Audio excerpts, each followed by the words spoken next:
How's school going? Good. And dorm life? Good. Well, how's the food? Good.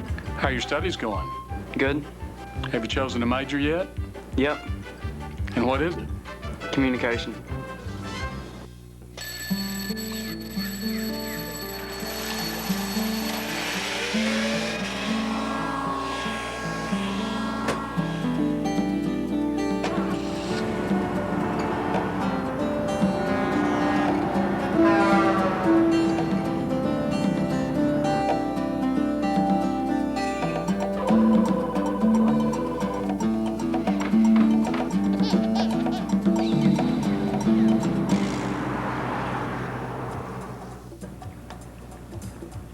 Hi, I'm Willie Welch. And I'm Wendy Welch.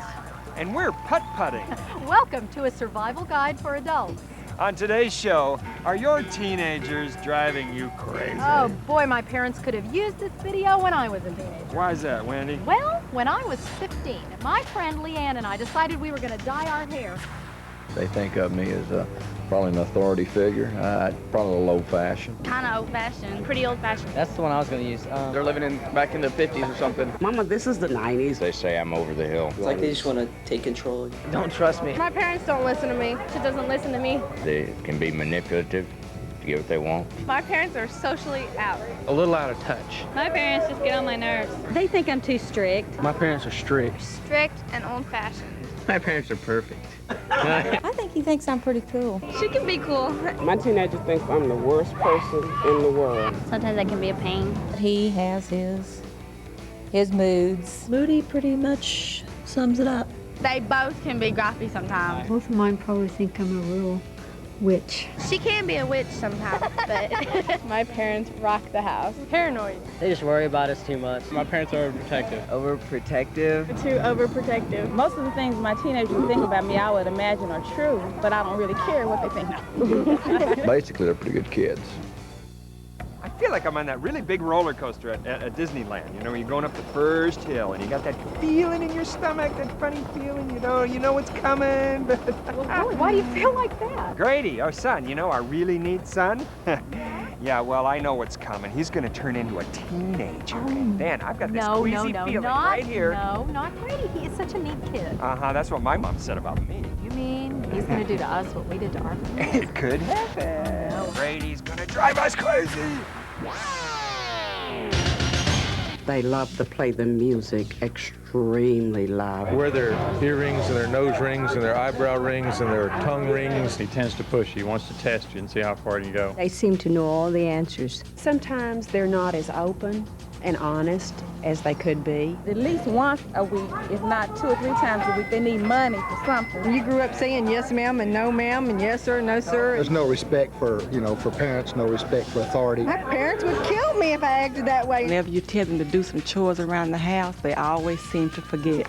If you say no to them, they want to know why. They have no fear. It's like they're going to live forever. 9th grade was when it really turned on us. And, it didn't make any difference what kind of rules I said. He wasn't happy with them. You know, I didn't want my parents telling me anything. He wasn't following any rules. He was doing poorly in school, added to the stress of the household. It just, nothing worked. Everything was going downhill. I'm not allowing anything to happen. You're accommodating. Yes, you are. He'd have all these emotional explosions and everything, and then he'd go to bed and toss and turn all night and get up in the morning and say, now, today we've got to encourage. But I'm telling you, there was just no community. It was frustrating because that wasn't heard. All that Logan could hear was the negative. At home and in school, just about everything was stressing me out. He didn't like our answers. He didn't like the things we were saying. It didn't really matter what happened. We managed to get into fights just over anything.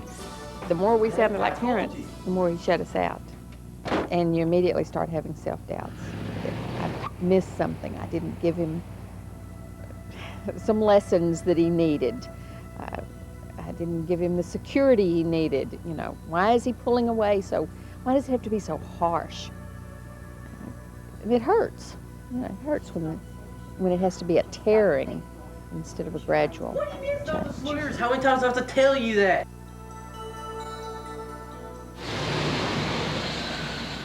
he had finally lost his driving privileges. So we took the truck and put it up. And all it did was make him mad. Didn't change anything. We fought about that for about a week, and finally I just took a bat and walked outside. And hit the tail light on my car and busted. And Logan said, "Are you going to give me my truck back?" And Dad said, "No." And he took the bat and hit the other side of the car. Put a dent in the fender. And he said, "Are you going to give me my truck back?" And Dad said, "No, I'm not going to." And Logan stood by the car with the bat until the police came again. My dad wanted them to take me down to the jail downtown. And, I was like, well, take me, fine, just get me out of here, I don't care. And I loved him very much and never stopped during all this time. But the stress that was in his household was so thick that it was intolerable for all of us. It had to stop. Willie, with the loud music and the nose rings and the talking back. Oh, and don't forget Logan, who's completely out of control. Oh, there's a lot of tension and anxiety in the home. And especially frustration. We know for a lot of you this is very serious, so we want you to stop the tape and discuss these two questions. First, how are your teenagers driving you crazy? Big or little frustrations. And second, but most important, how are you dealing with it? Now, while you discuss that, I'm going to beat Wendy at Daytona. Come on. Yeah, we'll be back.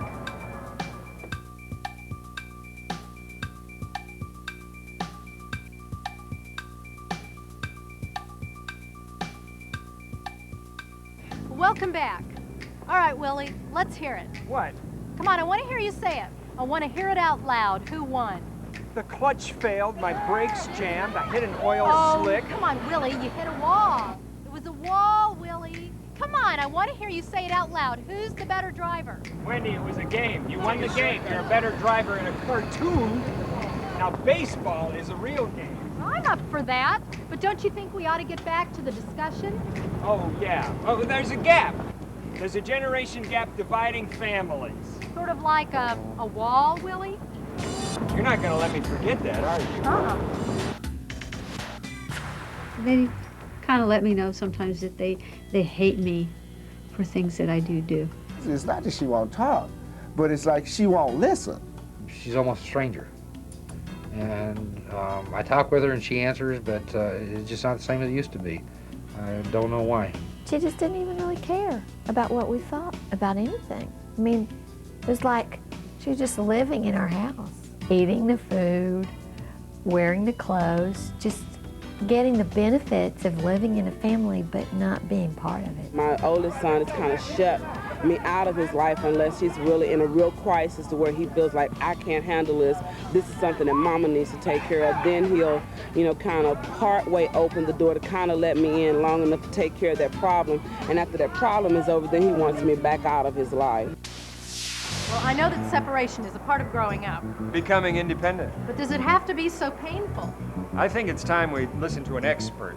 Dr. Norman Wright is in private practice, and he founded the Family Counseling and Enrichment Center in California. He's also the author of many books for families, including The Power of a Parent's Words and I'll Love You Forever.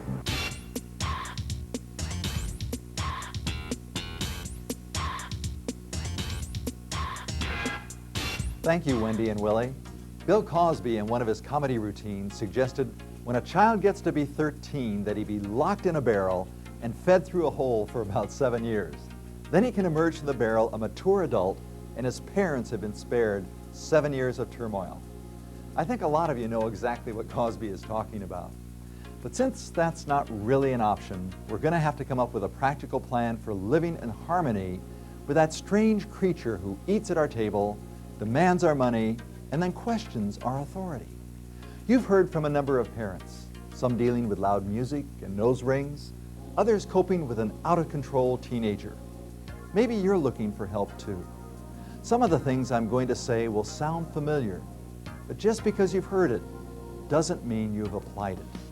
So if your teenager is simply driving you crazy or you're completely overwhelmed and hurting, I want to suggest 4 key words that can serve as a strategy for getting your teenager through these turbulent years. The first word is negotiation.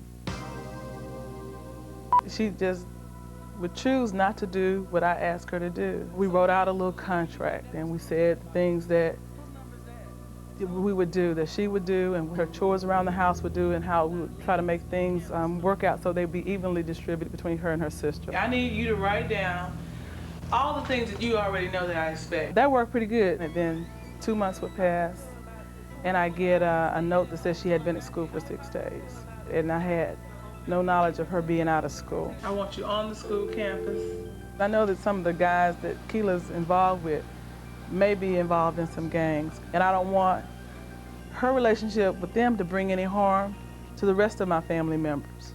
And there'd be these boys hanging around outside the door, and I said, Keela, you shouldn't be having these guys here at all, and certainly when I'm not at home. My neighbor had just seen all that she could take. And she said, well, I hate to tell you, but that guy's been over here every day when you leave to go to work. As soon as you pull off, these guys show up. And she said today he was here, and his mother said he had just gotten out of jail for stealing a car. And he answered your door as if it was his door. You know, we go through the yelling and the screaming, and so I'm threatening her. If you don't get your act together, you can't live here. And right now, Keela's not here because she still will not follow the rules of the house. The awful conflicts that erupt between Gwen and her daughter, Akilah, actually revolve around one simple question. Who's in charge here? And there's so many issues. Hair length, curfew, friends, use of the car, earrings, music, and so on. But power is at the heart of all those disputes. Well, think about it. When your baby was born, you had all the power. You decided when the baby ate, what she wore, and what she did every day. But by the time she's 16, she's doing 95% of the decision making, and you're doing 5%. It's not easy for any parent to adjust to such a radical change. As parents, we can assume 3 different approaches in negotiating power. At times, we may actually shift in and out of all 3. One approach is to become the authoritarian parent. Authoritarian parents consistently say things like, that's the way it is because I said so. Well, they're not trying to be cruel tyrants. They just believe things will go better if they have total control. But this approach usually leads to angry, resentful teenagers. Your teenagers need a certain amount of power if they're going to mature as they should. The second approach is to become a permissive parent. When you take this approach, you hand over all power to the teenager. No limits, simply hope for the best. Just as the authoritarian parent claims too much power, the permissive parent claims too little power.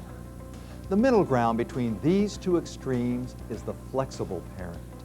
This approach recognizes that negotiating power takes time and effort. We're going to have to talk, listen, trust, set limits, and even compromise. Of the 3 approaches, this is far and away the hardest. The flexible parent has to set limits and trust at the same time.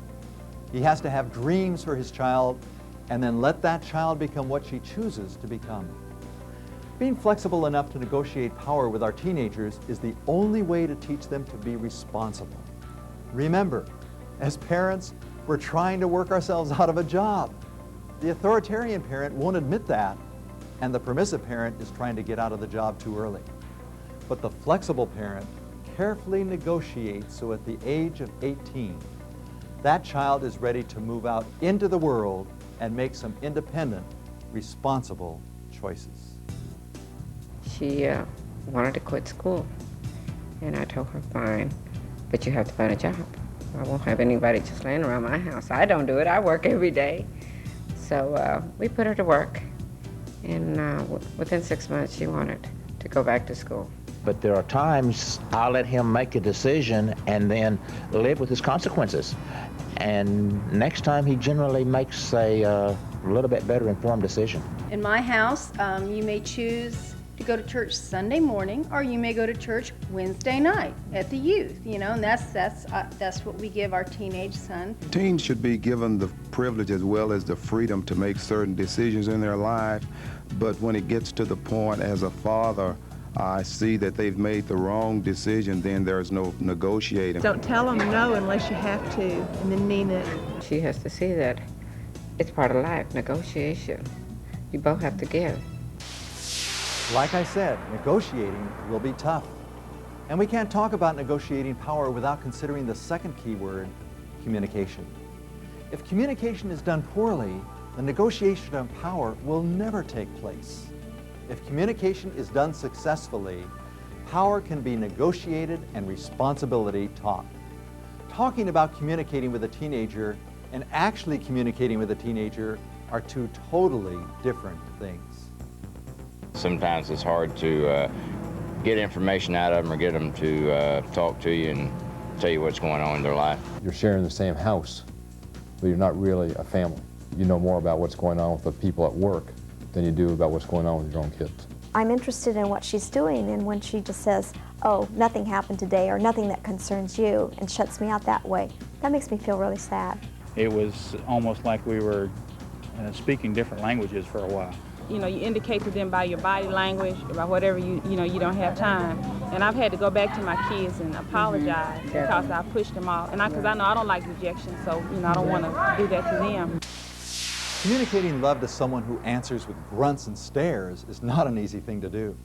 But there are some simple, effective ways we can break down that wall and communicate unconditional love to that sullen teenager in our house. First, try to find a common interest to talk about.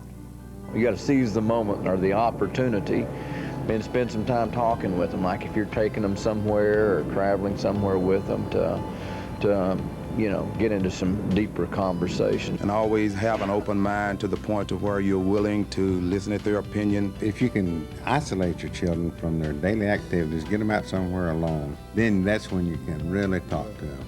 I went and got a Bible for young people, and it deals with issues that teens deal with in their vernacular. And we sit down and we talk about those things because she was at one time having problems with the things that all children go through at school. And we started talking, and that's when she started to tell me her innermost secrets. I like what Doug said. Seize the moment, and then capitalize on your common interests. Could be sports, music, cars, fashion, even the beach.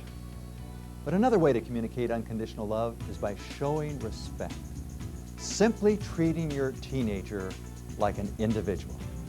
You respect their opinion and you respect the fact that they're an individual and they have an individual idea. I didn't butt in their conversations. If they was on the telephone, you walk in and say, excuse me, I'd like to have a word with you. I never tried to embarrass them in front of their, their friends. Finding a way to be critical without putting them down. And without bursting their self-esteem. Sometimes it's good to explain to young people what is going on in the home with situations, with finances. One of the easiest ways to show respect is to include your teenager in conversations. When you're talking about your bad day at work, a good book you've been reading, or even some issue that you've been wrestling with. We've got to guard against talking down to our teenagers.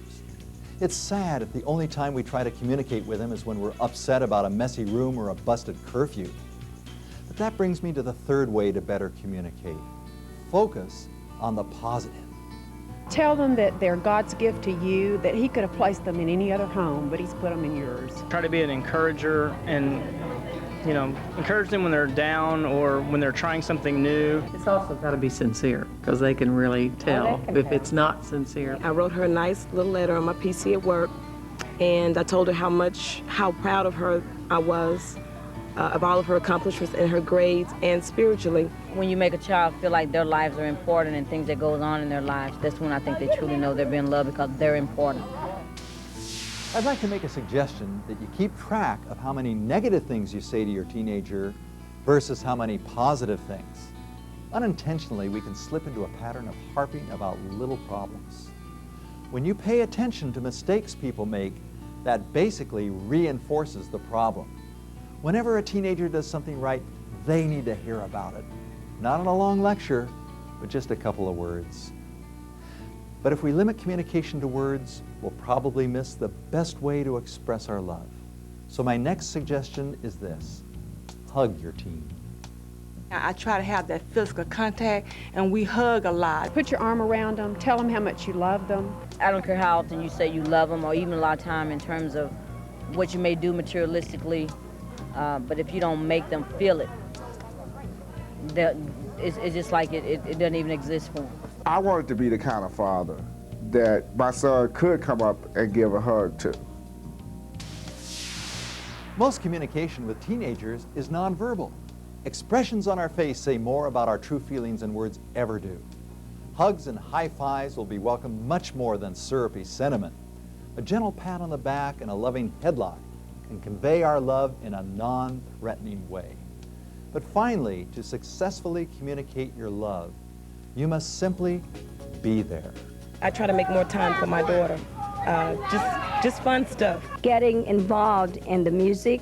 Share time, be involved in their school activities. Getting involved with their friends. I work a lot in the yard and work around the house, and sometimes I'll ask them to help me. Sometimes turn the TV off and just spend time together. We do a lot of things together. We spend a lot of time, just her and I, go to movies sometimes. We'll go shopping sometimes together, which is always fun with a teenager. When your daughter sings in a school choir production, be there. When your son plays a football game, be there. And when they cause a problem at school, be there. Our presence at the significant moments in our teenagers' life says much more than words. Those 5 ideas on communication can help us break down the walls with our teenager. But as I've said, parenting can be a frustrating experience. Just listen to Joanne's dilemma. When Jennifer reached the high school years, then that's when we began to see some changes.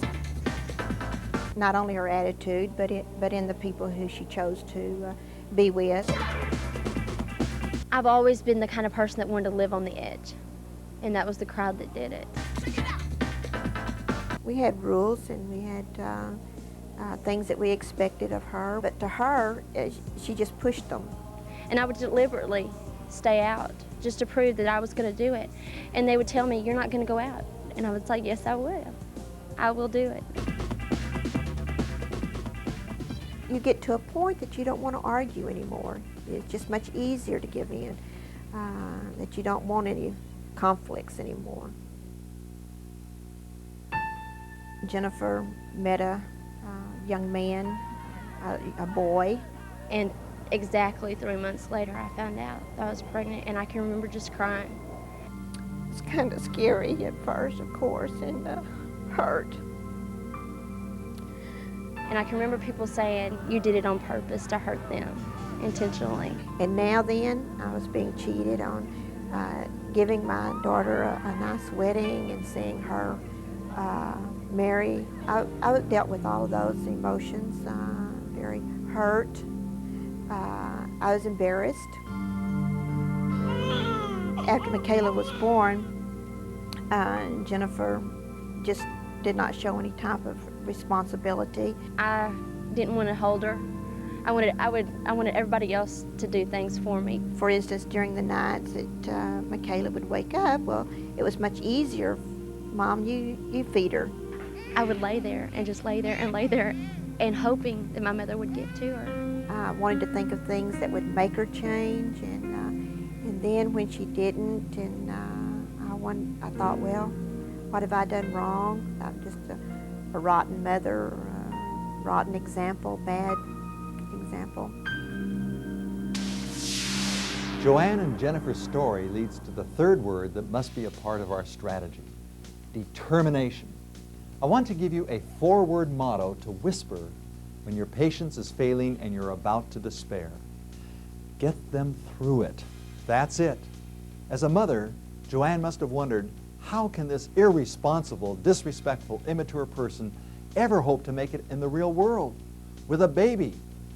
Just get her through it. Get your son or daughter through the teenage years so they can get on with life with whatever God has for them out there in the future. I look at it now, and they were only doing it for my best interest. She is working, has a good job. She's happy with it. She's showing more responsibility towards Michaela than she had in the past. I could not change her into being a person that she was not. I didn't like it, but I think love, unconditional love, helped in that situation. And I loved her in spite of the situation. Jennifer is a work in progress, and the love she's experienced and the values she's learned will kick in eventually. What we must remember is that in a world of heavy peer pressure and high expectations, our teens look in the mirror and they groan at what they see. We have to have the determined love to hang with that kid through the teenage turbulence, even when they don't love themselves. We can listen, pray, listen, guide, listen, worry, rejoice, and did I say listen? Listening means when your teen is talking to you, you're not thinking about what you're going to say when they stop talking. There's one verse in the Bible that captures the journey of a teenager's parent. It's in Isaiah chapter 40, verse 31. Those who hope in the Lord will renew their strength. They will soar on wings like eagles. They will run and not grow weary. They will walk and not be faint. There are days we soar when all is wonderful. The communication lines are open. The grades are good. She made the drill team. He hit a home run. God's in his heaven and all's right with the world. And then there are times we will run and not grow weary. These are the routine times, some ups and some downs. And then there are the times we just walk and do our best not to lose heart and faint. These are the bad days, the days spent arguing, worrying, talking to the teacher, visiting the jail, or even the rehab center. When we're barely walking, that four-word motto can be the difference between determination and despair. Those 4 words, get him through it, can give us the encouragement we need to walk another day. My son, his senior year, quit school, decided he was King Kong, he was going to go live with all of his buddies. And so he dropped out of school for a year. And when he was 17, you couldn't stop him. So you just kind of had to hold your own, hold back, and let it take its course. A year later, after he lost his shirt and everything else, he calls me up and says, "Dad, can I come back?" And I said, "You want to go to college?" And he says, "Yeah." Yes. I said, "Okay, you want to go to college? You can come back and live with me. But that's the only way."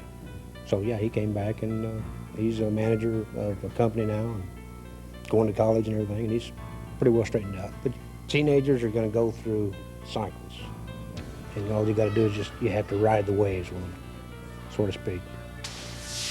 John is another parent who was determined to get his son through a difficult time, but we can't do it alone. Our 4th strategy is collaboration. Frankly, guiding a person through the dangerous terrain known as the teenage years is too big a job for any one person. Ideally, a mother, father, grandparents, aunts, uncles, teachers, school administrators, Sunday school teachers, pastors, scout leaders, and others all have some input. But sadly, some people are trying to go it alone. Single parents often feel the burden of trying to guide that teenager without any outside help. And some parents find themselves in the terrible position of having a teenager who's committing crimes, doing drugs, skipping school, and all types of other destructive activities.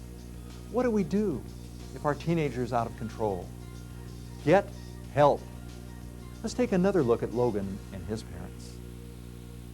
It had been a very difficult year with grades, girlfriend, relationship with us because things were going downhill.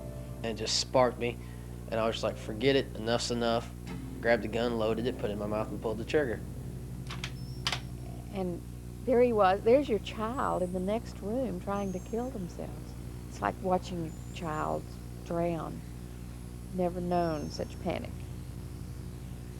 It scared me. I mean, when I heard the click instead of a loud boom or blackness, it just scared me. The first time I've ever really honestly been scared.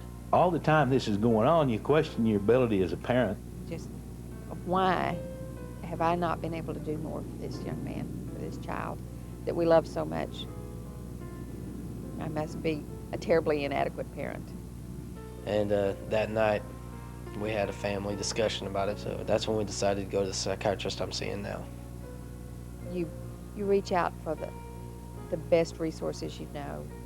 You get professional help. And you also say, I can't deal with this by myself. I need help. God needs to help us on this one. Having to deal with an out-of-control teenager like Logan without any help is always a losing situation. The teenager loses, the parent loses, and society loses. Tragically, we sometimes see resources as enemies. For example, we see the school teacher who calls with a bad report about our teenager as an adversary. But she must be seen as a friend. Her call is not a threat. It's an invitation to join together to work on a problem. When we need help, the focus is not on me, whether I'm a good or a bad parent, but on the teenager. And the question is, who or what will get this kid into adulthood? The answer can be any number of people and places. Some of you need to quit feeling so guilty or burdened so you can meet the needs of your children. We need to tap into the school, church, scout, sports, and any other resources we can find. We need preachers, principals, and policemen on our side, all working in collaboration. If we have those 4 things, negotiation, communication, determination, and collaboration, we just might help our teenager make it through the wilderness of adolescence. We might even enjoy these years in our role as a concerned trail guide. Boy, there is a lot to remember about this teenager stuff. Right, and for it to work best, you have to begin before the magic years. Yeah, like what? Negotiation. Oh, and like learning when and how to say no? Hey, I can say no. Yeah, I know that. And what else? Determination, communication, collaboration. Oh, you mean like when I was a teenager, my parents got help when I joined the church youth group? Exactly. Wendy, it's time for us to go. Oh, you mean like a conclusion? Say goodbye, Wendy. Bye, everyone.